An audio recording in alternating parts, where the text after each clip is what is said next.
Hello, all, and thanks for joining us today. We're doing the Navigating the New TEKS webcast series. We'll be running these here for the next couple weeks, starting today, the 28th, and going to 12/14 a few weeks later. So we're doing 2 a week on Tuesdays and Thursdays from 4 to 4:30 Central. Just so you all know and you're kind of familiar with what's going on with the webcast, the basic structure, they're about 30 minutes long, but we're going to do about 15 minutes each session on new content, and then about 10 minutes for questions, and then 5 minutes to wrap up and things like that. One of the reasons we want to have some time for wrapping up at the end of the webinar or the webcast is that can offer you 3 continuing education unit credits for attending all 6 of these webinar series for free. So basically all you need to do is always just sign up for these webcasts as they're coming, so we have a record of your emails, and then we'll let you know how to kind of let us know that you were here for the entire event on that. So as we go through these, we'll be talking about today about navigating the new TEKS. The next one will be understanding phenomena in science. After that, we'll be talking about unlocking 3D instruction. Then we'll talk about mastering 3D assessments, and then evaluating instructional materials, and then unlocking the power of ADI instructional materials to help you kind of do all of these things. So to get started, like I said, today we're going to be talking about navigating the new TEKS. I am your presenter. My name is Dr. Victor Sampson. I'm an associate professor of STEM education at the University of Texas at Austin. I have been working with kind of these ideas of the new things that have been embedded into the TEKS for quite some time.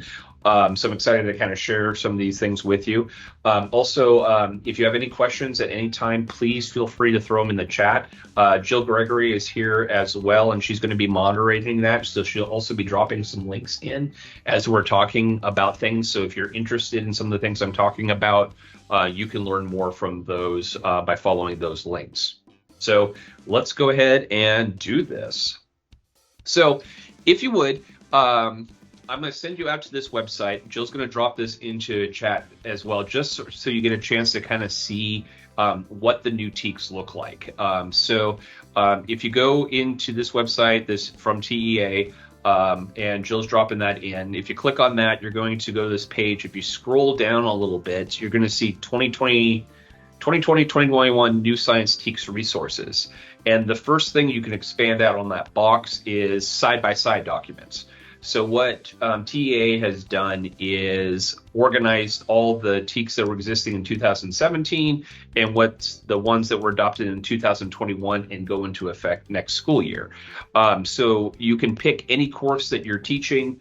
If you're interested in looking at that, wrap one of those, click download so you have it. When you get in there, what you're going to be able to see is a table basically that has on the left the 2021 text, and then on the right the 2017.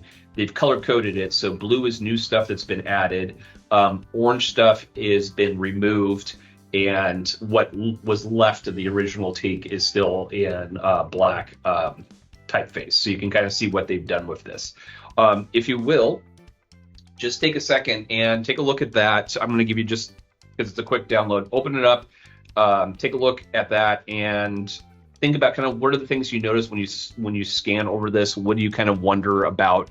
This is a good start for what we'll be talking about, the big changes and how to navigate all of this. So take a second to do that, if you will.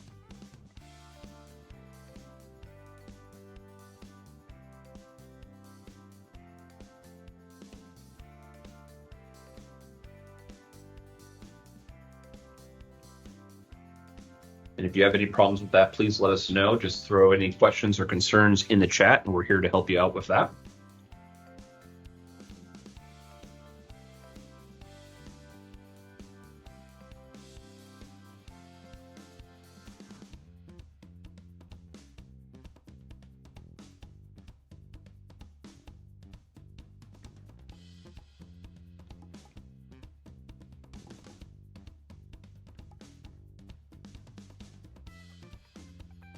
All right, hopefully everyone's gotten that booted up.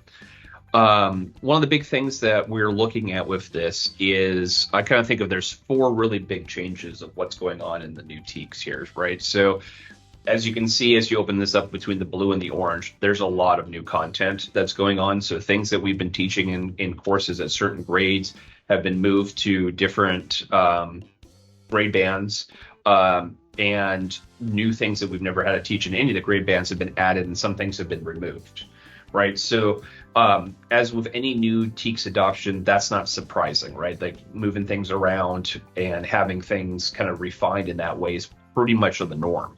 But however, we've got some other big changes in addition to the content we've got to worry about. And that first one is the addition of science and engineering practices. So gone are the idea of process skills, and we're on to something that's called science and engineering practices.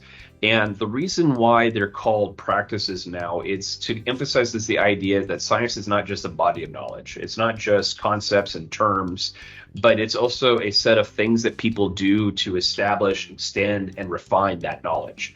And the idea is both are equally essential, is that knowledge is and that practice. And the reason the term practice is used instead of skills is because engaging in investigations, figuring out something about the world requires not only skills, but also knowledge that is specific to each context that you're exploring, right? So one of the big things it talks about is, or this change represents, is the fact that skills are not really generalizable in science. They're really context specific, and we need a lot of knowledge about that. If you're interested in learning more about science and engineering practices, this is where it comes from in our TEKS. It's called the Framework for K-12 Science Education. It was published in 2012. You can read it for completely free online. We'll drop a link in that for that, so you can see where you can access that resource if you want to look at that. Now, let's talk a little bit more about why this is a practice and not a skill. So, for example, one of the TEKS will say, one of the TEK practices is use tools to observe, measure, test, and compare, right? And often that seems on a surface very similar to the skills that we've been asked to make sure our students master in years before. And we've done something like this where you help the kids learn how to measure liquid in a graduated cylinder and how to read a graduated cylinder. All fine and well and good, but the problem is when you start thinking about it outside of school, of what kids need to be able to do to figure out things in the world around them, the practice, it becomes much more complex. Let me show you what I mean by that. So say you've got all of these pieces of metal and you were trying to figure out what they actually are or identify them, right? And to use the practice of observing, measuring, testing, and compare, you need to start asking yourself a lot of different questions, and it requires a lot of additional content knowledge, right? So which observations or measurements are useful? How many observations or measurements do I need? What is the best tool for making these observations or measurements? How can I be sure my measurements are accurate? So the idea of choice really comes into here, and which takes it from a skill to more of a practice. And these questions really don't start changing depending, they really start changing. You ask the same questions, but the answers to them are very different depending on context. So for example, if we're looking at stars and I want to start measuring, I want to start observing, measuring, and comparing stars, there's a whole host of questions we have to start considering. So what observations or measurements are useful, right? What would be helpful to make comparisons? Do we know what that is? How many observations or measurements do I need? Do I need one measurement of each star? Do I need multiple different kinds? Observations one time, many times? What's the best tool for making those observations or measurements? How can I be sure that they're accurate, right? So all of these things go into understanding how to do these practices to develop new knowledge in science is really much more than just kind of a generalizable skill that you can use, right? Because it depends on context. So the reason why they're now in the new TEKS is we really want to better specify what is meant by inquiry, right? So instead of just doing investigations or doing science, what does it really mean when we're talking about the cognitive, the thinking aspects of doing science, the social, how do you interact with other people, and the physical activities, right? Like what tools do we use, right? What information we gather, where do we go, where do we physically stand, move around, like all of that requires to be able to do an inquiry is really better encapsulated by practices. And I think this other quote is other big piece of why these are added into the new TEKS is that students really have to engage in the practices and not really learn about them secondhand by reading about them or watching a documentary or someone explaining them. they can't really comprehend those practices or fully appreciate the nature of scientific knowledge without directly experiencing it. They need to have those opportunities to ask those questions I was just showing you and make those decisions and see why certain methods or certain approaches or certain tools are more useful in certain contexts than others, right? So very important to start thinking about that. If you're looking at more of what these practices are and how they change by grade, TEA also put up K-12 vertical alignment documents for the practices, as well as the concepts that are in there. So if you go to that same website that we put up before, if you go down to the next tab, it'll say, or the next expand area on the page, it'll say K-12 vertical alignment documents. You can download this Excel file and you can see how through kindergarten all the way through physics, these different practices are either the same by year or different by class or by grade band and that kind of stuff.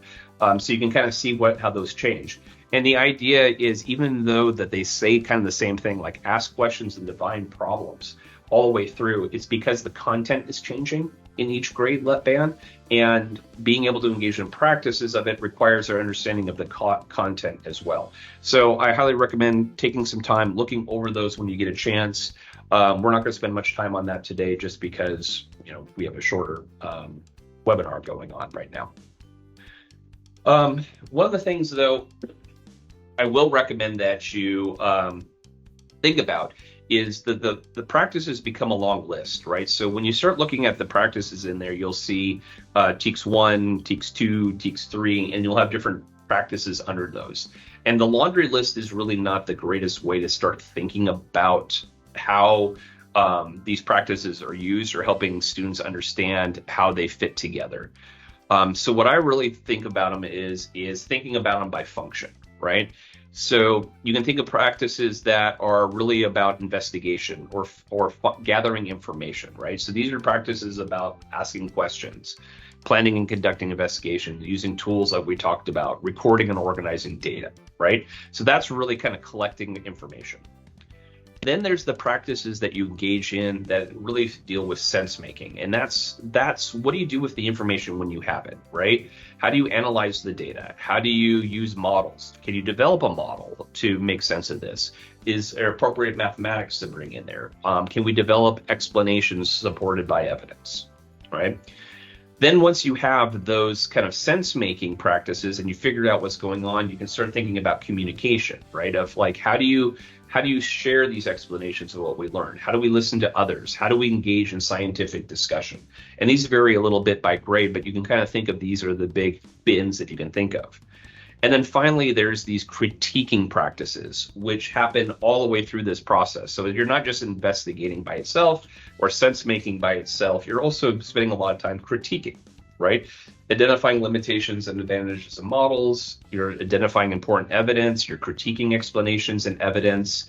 All of those pieces are happening all there. So you can kind of think about, I found this is really helpful for me instead of trying to memorize 20 different practices that kids need to master as they move up the grades, of thinking of it kind of these 4 bins or these 4 chunks and really focusing on how these all fit together and their different aspects of doing these 4 big aspects of doing science. The next biggest change in the TEKS is the addition of recurring themes and concepts, right? So recurring themes and concepts comes from this idea of cross-cutting concepts in the framework for K-12 education.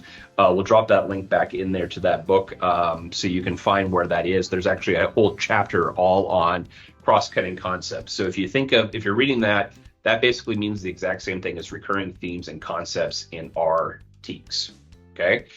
Now, the idea by what these things are is they bridge disciplinary boundaries. They're ideas that have explanatory value throughout much of science and engineering, and they provide students with an organizational framework for connecting knowledge, right? So this is brand new. We never had these aspects in there. So when you look at the ones that are in our TEKS now, it's really these 7 big recurring themes. There's patterns, cause and effect relationships, scale and quantity, models and systems, energy and matter, structure and function, stability and change. And you'll see these recurring themes come up regardless of what discipline: life science, physical science, earth space science. you'll see these ideas happening over and over again. And that's great for kids to know that they are able to use these ideas of like, oh, we talk about models in all of these disciplines. Energy and matter is really important in all of these disciplines. That's great, but where they're really powerful is thinking about how they can be used to help you make sense of the world. So take a look at this video here real quick. So if kids were watching this and seeing water coming out of the bottle, they might start asking a question of like, why does that happen? Or what's going on here? You can use those recurring themes and concepts to help you decide what to pay attention to during an investigation. So you can ask yourself questions like, what patterns do I see? Right? What causes the water to come out of the straw? How can I measure the quantity of the water that comes out of the straw, and which scales should I use? How can I create a model of the system to help understanding what's going on? How can I track the movement of matter into, within, or out of this system? Does the structure of this fountain affect how it functions? Does the flow of water stay stable over time, or does it change, and why? Right? So any of these questions are really good questions to ask yourself about what's going on when you see something like this happening. And which question you decide to focus on shapes the nature of your investigation, right? So if you're focusing on patterns, you're going to look at like what kind of patterns I can develop by manipulating different things. What do I always see happen first? What happens second? If you start thinking about structure and function, you're going to be looking at different pieces of this. How does that structure, if I change that structure, does it change the function, right?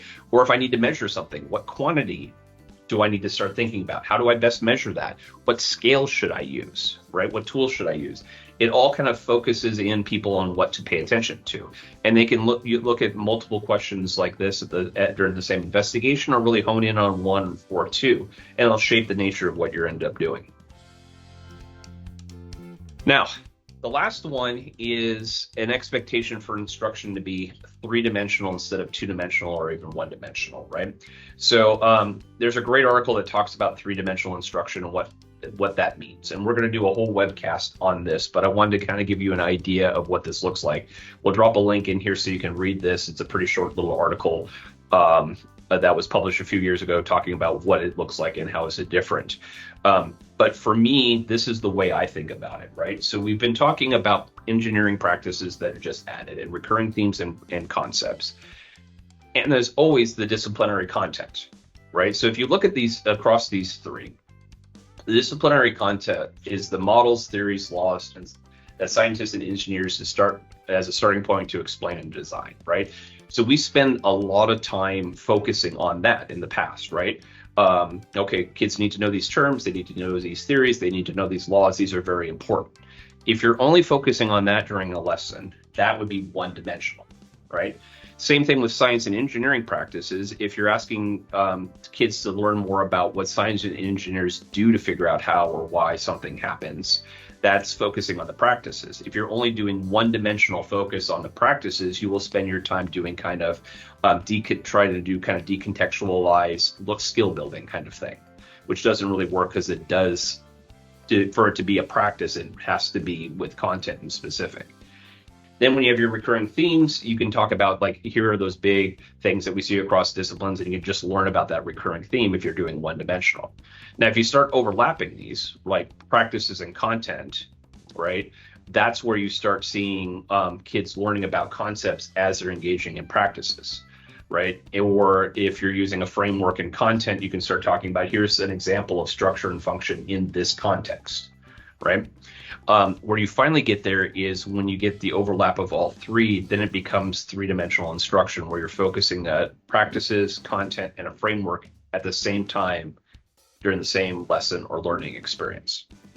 Now, what that ends up doing is it fundamentally changes the nature of what things look like that are going on in a classroom. So here are the same kind of overlapping aspects, or the three dimensions. And what I did is, instead of defining what those different pieces are, I try to describe what learning looks like in these contexts. So if you're just focusing on disciplinary content, like I mentioned earlier, students are learning concepts and terms, right? If you're looking just at recurring themes, they're learning about ideas that are important in multiple disciplines, right? So it's not so much that we're looking at just biology concepts, but we're looking at concepts that carry over between biology, chemistry, and physics, right? Now, if you start overlapping these, then you start saying things like students are using content, a framework, and multiple practices to figure out a phenomenon. And the reason we really need to focus on the 3 dimensions and what we're going to be starting to do in the rest of these webcasts is really talking about, well, what do we mean by phenomenon? And what do we mean by 3-dimensional instruction? And what does that actually look like? Because I know when I learned science and learned how to teach science, it was a lot of learning about concepts and terms, right? So here's the information, here's a test on this. Then I would go, like in college, I would then go over to my lab, and then I would do a kind of prescriptive cookbook lab investigation to demonstrate the concepts I've already learned. And then the same thing. So this looks very, very different to how many of us learned or have learned to teach over time. So it's really important to get an idea of what this looks like, and that's what we're going to be really focusing on in the next 2 webcasts. So that's kind of our introduction to this. So I wanted to stop here for a second and answer any questions for you while we've got a little bit of time, because I want to make sure we don't go over our 30 minutes today. So make sure respecting your time for everything. So any questions I can answer real quick for everybody?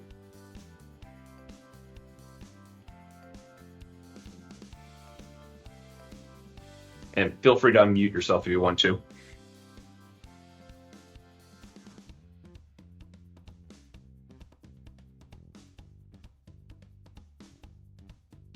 All right, that sounds like a no on that. So, I just saw a few of you joined us late. We'll be reposting the recording of this webcast. Oh, hey, Vic. Yeah. Somebody just typed in the chat, any thoughts on the frequency of 3-dimensional lessons? Should all lessons be 3D?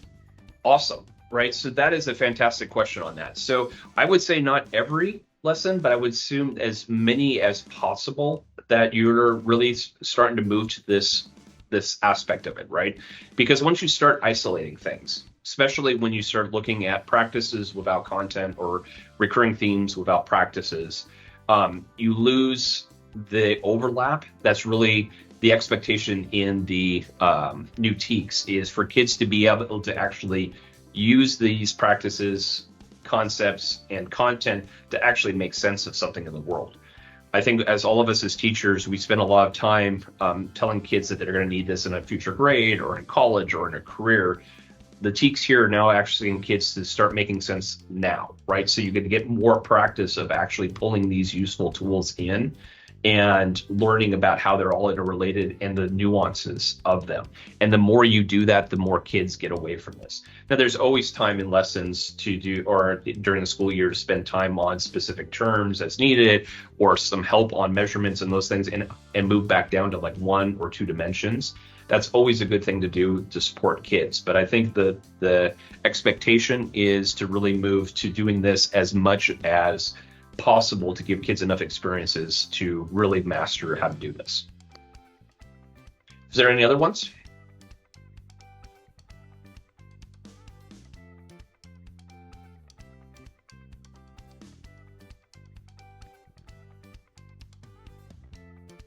All right. So what I'm going to do here is, as with all of these webcasts, we're going to post this recording at this website. It's the same website that you use to sign up for these. If you think somebody that you work with would be helpful to look at this and learn more about what the TEKS are going in these kind of bite-sized chunks, feel free to share the link or the website with anyone that may be interested, please. We're here to help. It's going to be a big change next year, so the more we can help each other out of learning how to teach this way, the better off we'll all be. With that in mind, don't forget our next one is actually Thursday, 2 days from now, Understanding Phenomenon in Science. So we're going to really dig into what do we mean by phenomenon. And then after that, we'll be unlocking 3D instruction, of really digging more into like what does it look like when we emphasize these 3 dimensions at the same time. And make sure you bring questions. Feel free to look over into those things, any of those resources that we dropped in the chat. They're always good to look at. And like I said, we're here to help.